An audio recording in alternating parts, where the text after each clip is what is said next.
ಎಲ್ಲ ಜನಗಳಿಗೆ ಸೇರಿದ ಜಾಗವನ್ನ ಅವರು ಅತಿಕ್ರಮಣ ಮಾಡ್ಕೊಂಡಿದ್ದಾರೆ ಸ್ವಂತಕ್ಕೆ. ಮತ್ತೆ ಈ ವಾಹನಗಳು ನಾವು ಇದು ತಿಂಗಳುಗಟ್ಟಲೆ ಇಲ್ಲೇ ಬಿಟ್ಟು ಹೋಗಿರ್ತಾರೆ, ಯಾರಿಗೆ ಸೇರಿತು ಅಂತ ಗೊತ್ತಿಲ್ಲ.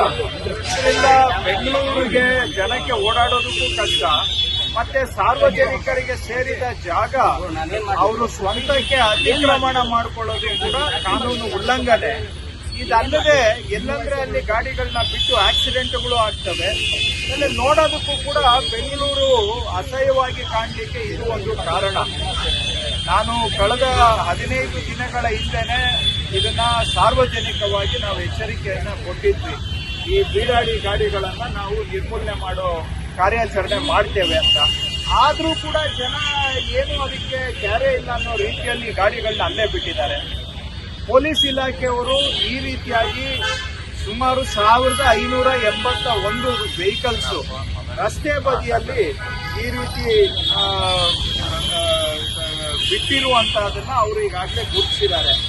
ಅದು ಸಂಪೂರ್ಣ ಪಟ್ಟಿ ಅಂತ ನಾನು ಹೇಳಲಿಕ್ಕೆ ಹೋಗೋದಲ್ಲ, ಬಹುಶಃ ಅದರ ಸಂಖ್ಯೆ ಇನ್ನೂ ಹೆಚ್ಚಿಗೆ ಇದೆ.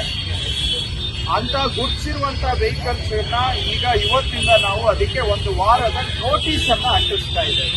1 ವಾರದ ನೋಟಿಸ್ ಅಂಟಿಸ್ತಾ ಇದ್ದೇವೆ. ಜಂಟಿ ಕಾರ್ಯಾಚರಣೆ ಸಿಬಿಐ, ಕಾರ್ಪೊರೇಷನ್ಸ್ ಹಾಗೂ ಪೊಲೀಸ್ ಇಲಾಖೆ ಈ ನೋಟಿಸ್ ಅನ್ನ ಅಂಟಿಸಿ 1 ವಾರ ಅವರಿಗೆ ಸಮಯಾವಕಾಶ ಇರುತ್ತೆ. ಬಂದು ಬಹುಶಃ ನಾವೊಂದು 500,000 ರೂಪಾಯಿ ಅಷ್ಟೇ ಅದಕ್ಕೆ ಸದ್ಯಕ್ಕೆ ಪೆನಾಲ್ಟಿ ಇದೆ ಕಾನೂನಲ್ಲಿ. ಅಷ್ಟು ಪೆನಾಲ್ಟಿ ಕಟ್ಟಿಬಿಟ್ಟು ಅವರು ಬೇಕಾದ್ರೆ ಗಾಡಿಯನ್ನ ಎತ್ಕೊಂಡು ಹೋಗ್ಬೋದು 1 ವಾರದವರೆಗೆ. 1 ವಾರದಲ್ಲಿ ಅವರು ಗಾಡಿ ತಗೊಳ್ಳಿಲ್ಲ ಅಂತ ಹೇಳಿದ್ರೆ ನಾವು ಅದನ್ನ ಇಲ್ಲಿಂದ ಟೋಯಿಂಗ್ ಮಾಡಬೇಕಾಗುತ್ತೆ. ಟೋಯಿಂಗ್ ಮಾಡಿದ್ಮೇಲೆ ಅದಾದ ನಂತರನೂ ಕೂಡ ಅವ್ರಿಗೆ ಸಮಯ ಇರುತ್ತೆ. ಬಂದು ಅವರು ಟೋಯಿಂಗ್ ಚಾರ್ಜಸ್ ಪೆನಾಲ್ಟಿ ಕಟ್ಟಿಬಿಟ್ಟು ಗಾಡಿಯನ್ನ ತಗೊಳ್ಬಹುದು.